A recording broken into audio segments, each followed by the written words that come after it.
A board investigating what caused the rig to explode and spill massive amounts of oil in the Gulf plans to hold its first public hearing in about 2 weeks.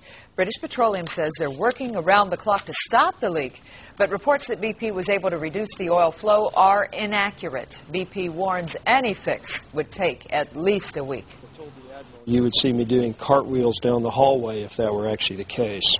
It's a bit like doing open heart surgery at 5,000 feet beneath the surface. The company's also working on a dome that would funnel oil to the surface. Now, fishermen all along the Gulf Coast are adding up how much money they're losing every day because of the oil spill.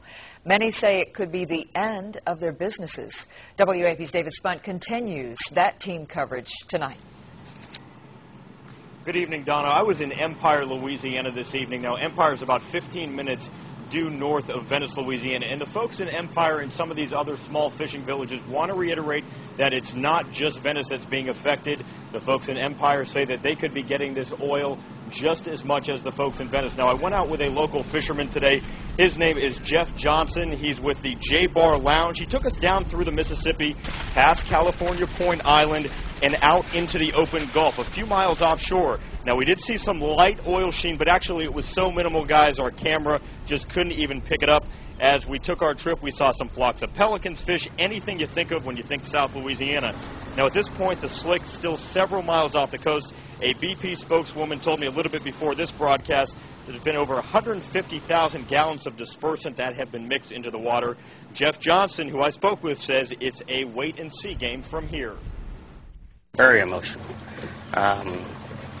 We're fighting with all of our hearts for coastal restoration projects because we're losing our marsh grasses at such a fast pace, and we just and that would just be the nail in the coffin.